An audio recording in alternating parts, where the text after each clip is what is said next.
아멘. 할렐루야. 아멘. 주님의 이름으로 축복합니다. 주 안에서 건강하시고 늘 복되고 아름다운 삶이 되시기를 주님의 이름으로 축복합니다.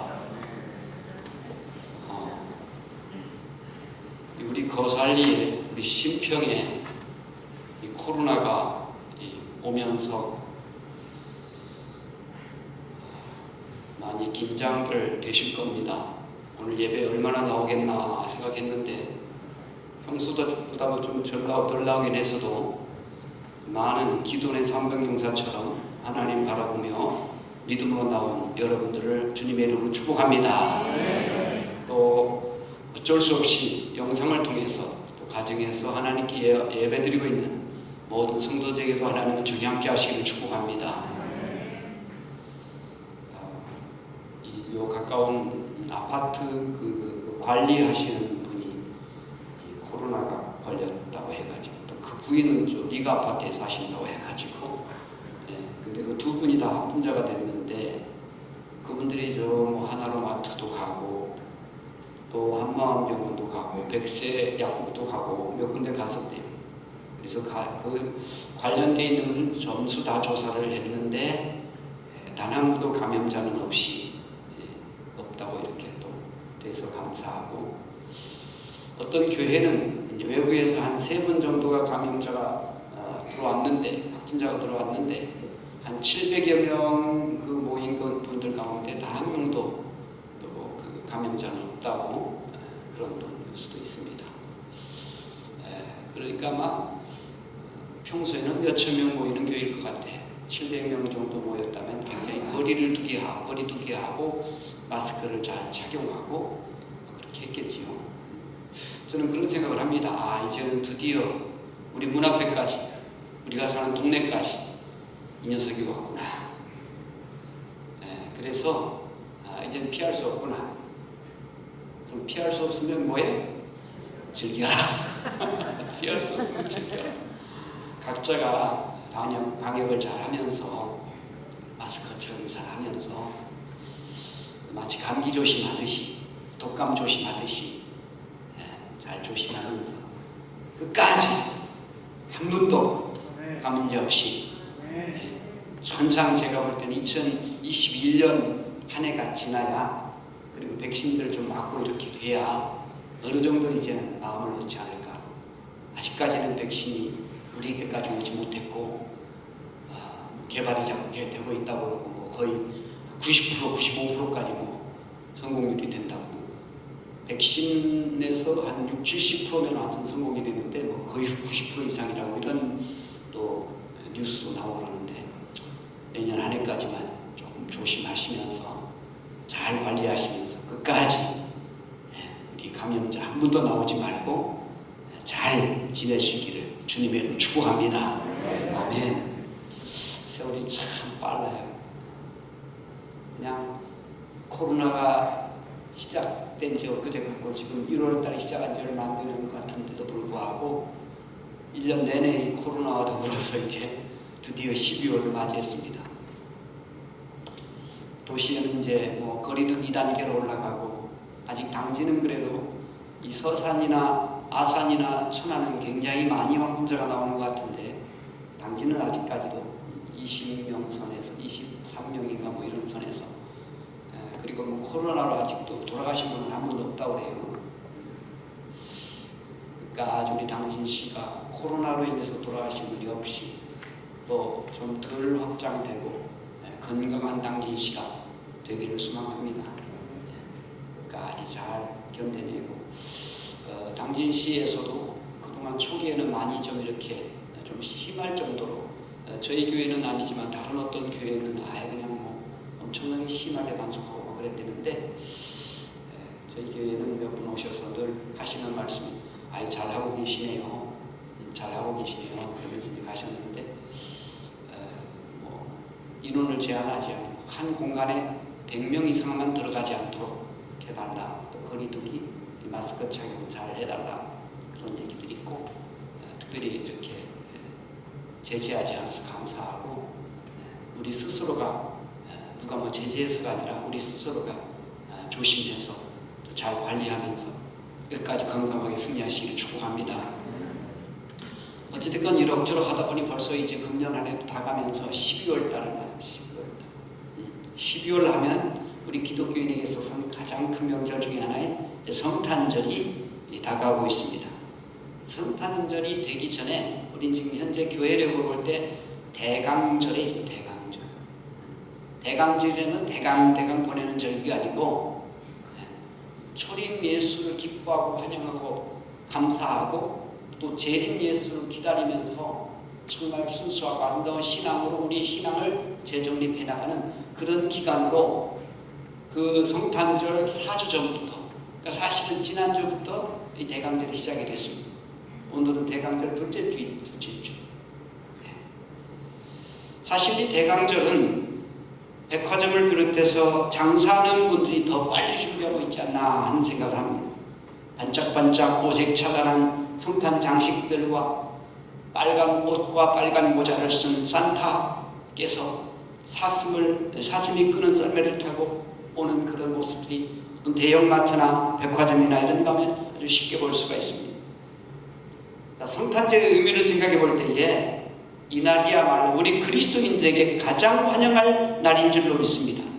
가장 좋은 날인 줄로 믿습니다. 왜냐하면 나를 위해 이 땅에 오신 주님, 나를 택하시고 내 모든 죄를 사하시고 나를 하나님의 자녀 삼으시고 나를 영생 공덕의 길로 인도하시는 그 주님의 성탄이야말로 우리에게 있어서는 인생 최고의 기쁜 날이요 감사의 날인 줄로 믿습니다.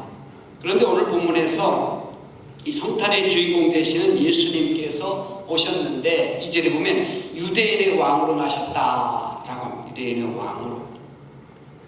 그런데 가만히 생각해 보면 예수님이 과연 유대인의 왕뿐이겠는가 하는 거예요. 유대인 왕이면서 동시에 만 왕의 왕이라는 사실을 우리는 성경을 통해서 볼 수가 있지. 이 동방박사들의 그 경배가 좋은 증거입니다.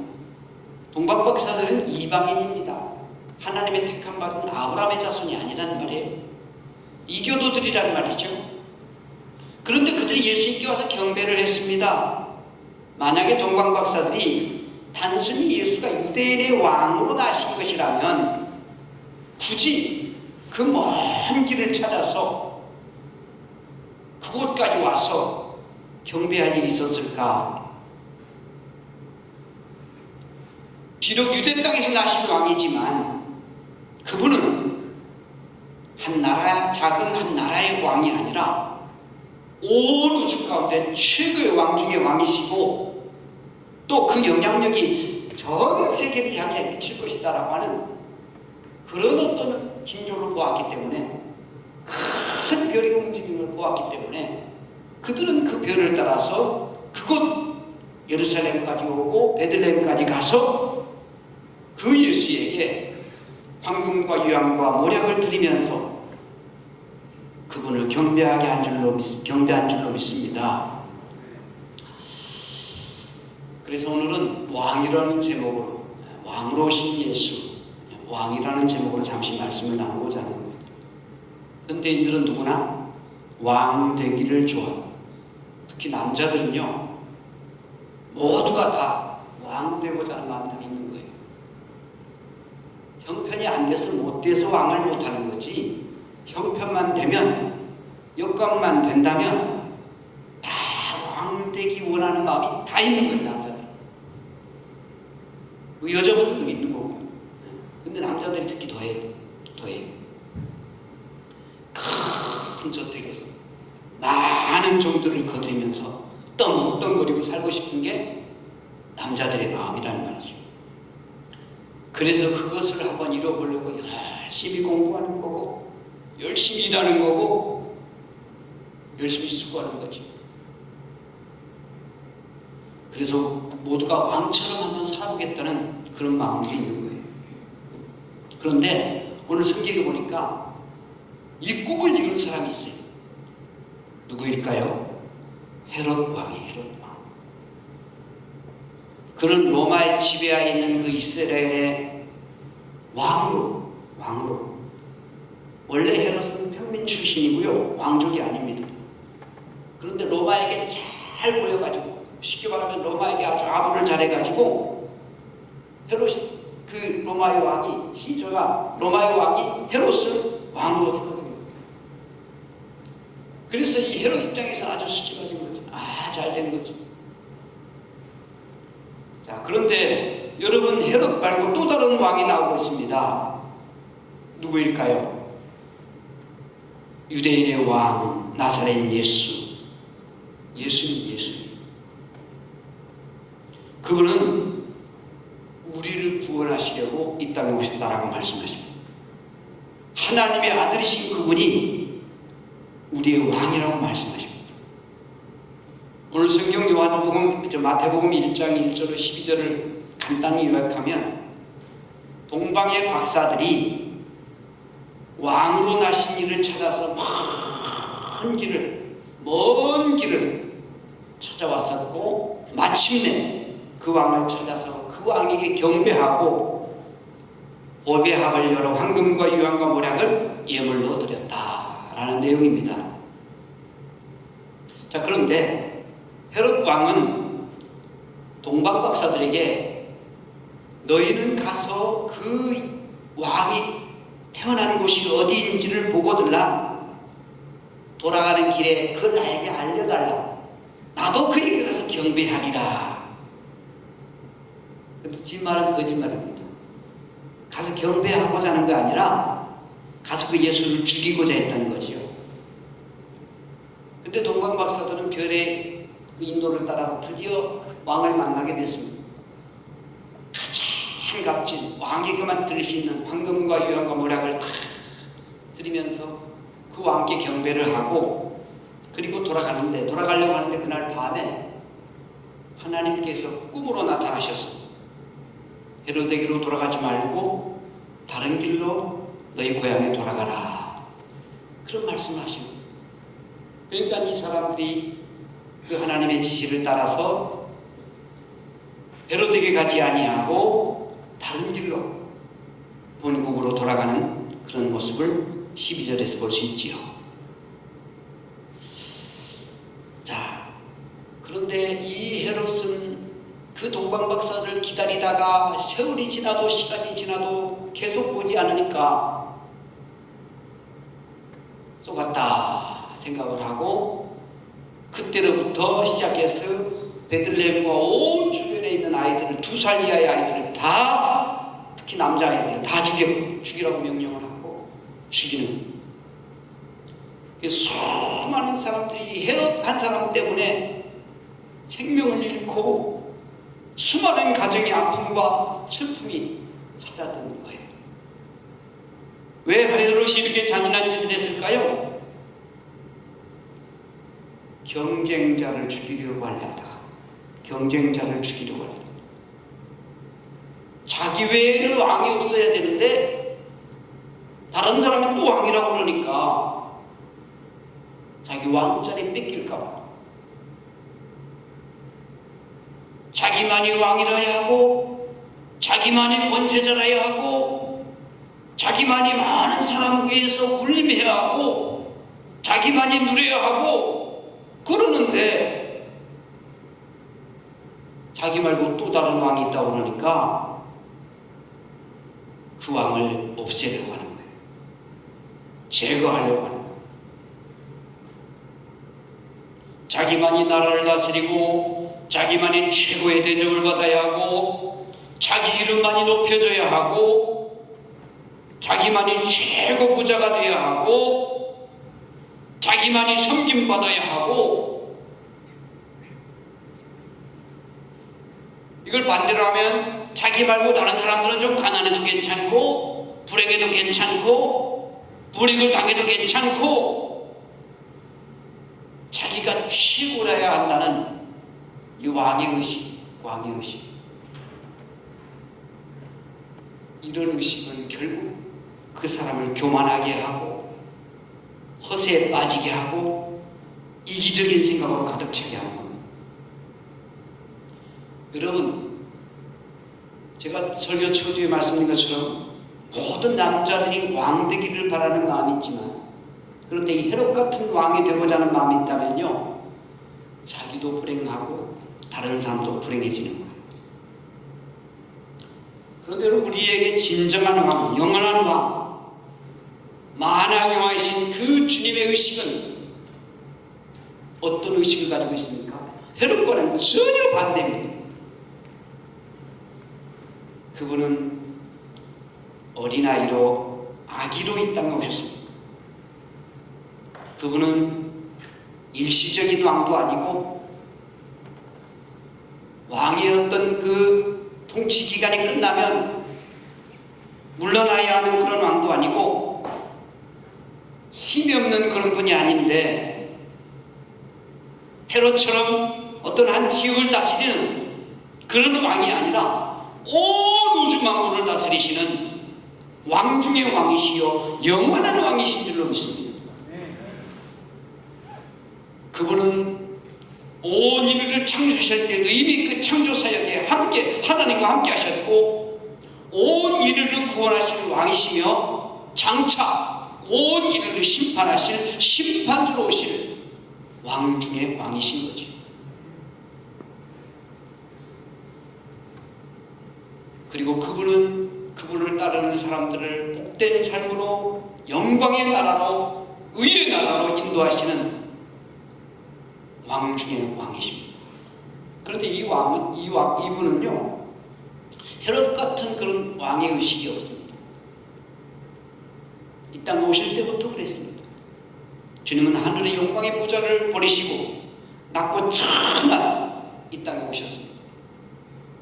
왕이신 예수님께서 하늘의 모든 기득권을 포기하시고 이 땅에 오셨습니다. 그리고 아주 낮고 천한 이 베들레헴 말구에, 마구간의 말구에 오셨습니다. 그리고 이분은 살아계시는 동안에 죄인들로부터 얼마나 많은 핍박을 당하시고 얼마나 많은 고통을 당하셨는지 몰라요. 그 못된 왕의 그 헤롯의 그 위기를 피하기 위해서 어렸을 때 애국까지 피신을 해야 했어요.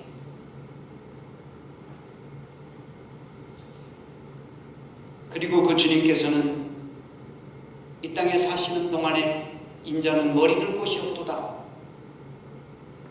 그러면서 마지막에는 짐승받고 못한, 짐승보다 더 처절한 십자가의 고통의 죽임을 당하시면서 그런 왕으로 사셨습니다. 처참하게 순환당하시면서 버림받으셨습니다. 그 어떤 사람들로 하여금 왕으로 그렇게 대단한 대접을 받지도 못했습니다. 왕으로 예루살렘을 입성할 때에도 그 흔하게 타는 말도 타지 아니하고 나귀를 타고 올라가셨습니다. 결국 무슨 얘기냐면요, 예수님이 이 땅에 섬김의 왕으로 오셨다는 거예요. 무슨 왕으로 왔다고요? 섬김의 왕. 영광의 보좌를 버리시고 우리를 섬기고자 하는 그 의식 하나로 이 땅에 오셨단 말이죠. 그래서 우리의 죄와 사망으로부터 우리를 건져내시고 우리를 살리시려고 그 보배로운 피를, 그 고귀한 피를 흘리셨단 말이죠. 처참한 고통과 죽음마저도 마다하지 아니하시고 십자가를 지심은 바로 우리의 섬김의 절정이었습니다.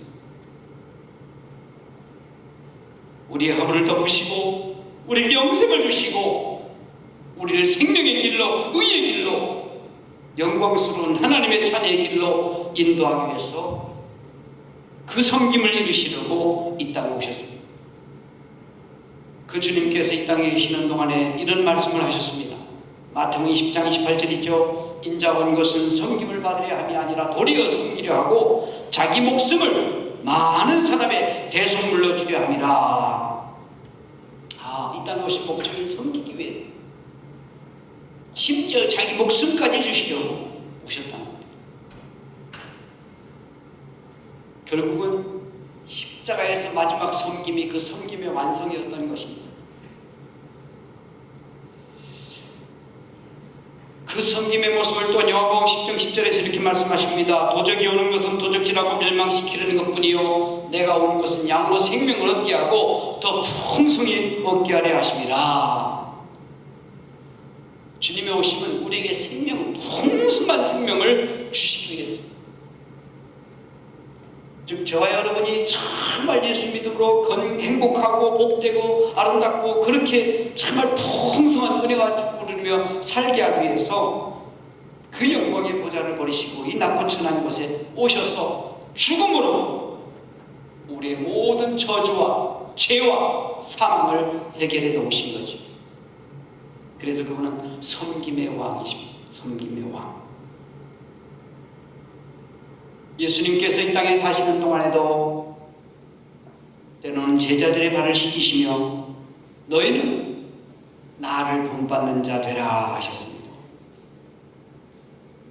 우리를 죽기까지 섬겨주신 그 주님께서 우리를 향해서 내가 섬김의 이 본을 보였느니 너희도 이 섬김의 본을 받으라 말씀하고 있습니다. 결국 우리가 예수 믿기로 작정하는 건 뭐냐면요, 섬김의 왕 되시는 그 주님을 따라 나도 섬기는 자 되리라. 아멘. 네, 섬기는 자 되리라. 여러 가지 모양으로 참 내게 주어진 여건과 환경에 따라서 잘 섬기는 그런 성도들을 볼 때 얼마나 감사하고 얼마나 기쁘고 행복한지 모르겠어요.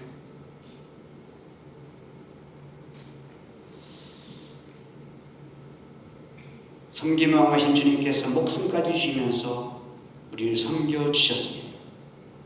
왕이신 주님께서 자기 백성을 저희 죄에서 건지러 오셨습니다. 왕이신 주님께서 자기 백성을 회복시키시려고 오셨습니다. 왕이신 주님께서 자기 백성을 선한 목자 되시려고 오셨습니다.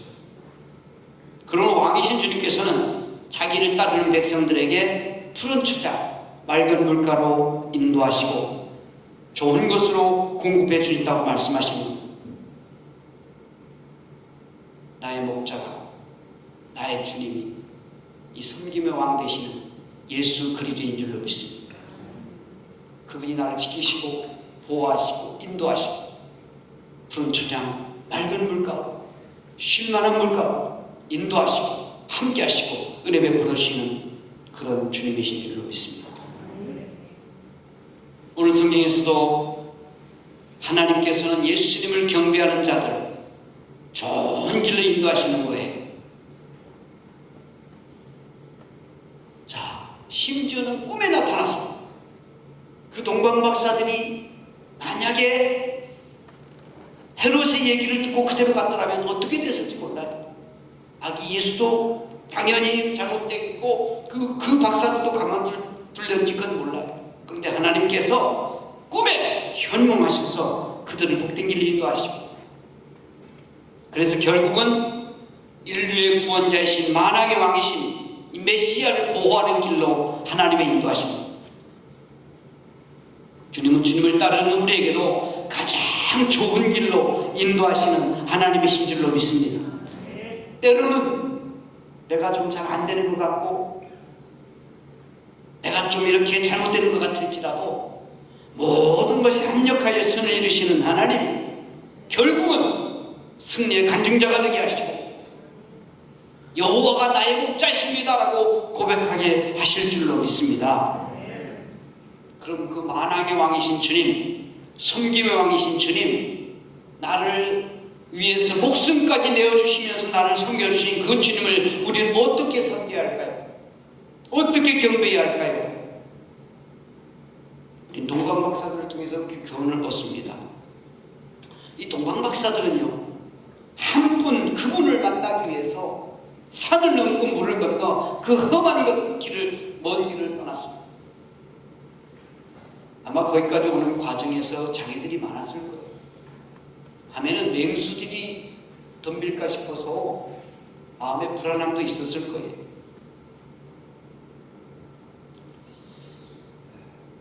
다른 어떤 그 책들을 보면 그 사람들의 이름까지 소개되고 있고 페르시아에서 이렇게 천문학을 연구하던 학자들이었다라는 기록도 있습니다만, 성경에는 뭐 그렇게 정확한 기록이 없으니까 성경 없는 걸 뭐 굳이 뭐 이거다라고 뭐 또 얘기하기는 너무 어렵습니다. 어찌됐건 그들이 그 먼 길을 떠나서 그 오는 과정에서 얼마나 힘든 일이 있었겠어요. 그런데 포기하지 않았어요. 끝까지 그 왕을 찾을 때까지 포기하지 않았어요. 우리도 우리 예수를 더 깊이 확실하게 만나는 그날까지 포기하지 말아야 할 줄 믿습니다. 왜? 만나면 수지 맞는 거니까. 그분을 경험하면 정말 수지 맞는 거니까. 그 박사들은 그 예수를 찾아서 드디어 자기들이 준비했던 최선의 것으로 그 주님을 경배하며 그 주님을 영화롭게 했습니다. 여러분, 성탄절이 다가오는 이 대강절에 우리가 우리의 마음에 새겨야 할 교훈이 있다면 그 동방 박사들 같은 경배입니다. 오직 예수만이 이 성탄의 주인공이시고 나의 주님이시고 나의 왕이십니다라는 고백 속에 그 주님을 새롭게 만나는 그런 대강절이 되어야 할 줄로 믿습니다. 여러분, 성탄절은 산타크로스 만나는 날도 아니고 인기 연예인도 아니고 어떤 정치 지도자도 아니고 오직 예수님을 고백하면서 예수를 새롭게 만나고 예수를 새롭게 경험하는 저와 여러분들 있기를 소망합니다. 왜 그럴까요? 만왕의 왕이신 예수님을 만나며 그분을 경험하면 하나님 나라에 들어갈 수가 있습니다. 교회를 아무리 열심히 다닌다 해도 그분을 만나지 못했다면, 그분으로 거듭나지 않는다면, 그분이 나의 주님이라고 고백될 수 없다면 나는 하나님 나라에 들어갈 수가 없거든요. 천국의 복락을 누릴 수가 없거든요. 이 땅에 사는 동안에도 하나님 은혜와 축복을 누릴 수가 없거든요. 사랑하는 성도 여러분, 진리 안에서 지혜로운 하나님의 삶을 되시기를 축복합니다. 그러려면 다른 길이 없습니다. 만왕의 왕이시요 만주의 주가 되시는 우리 예수님을 경험하고 늘 새롭게 만나고, 과거에 만난 것으로 과거의 신앙자를 하지 말고 오늘 다시 만나고 오늘 새롭게 경험하면서 살아있는 믿음, 하나님의 능력이 지금 이 시간 역사하는 그런 살아있는 믿음의 사람들 되시기를 축복합니다.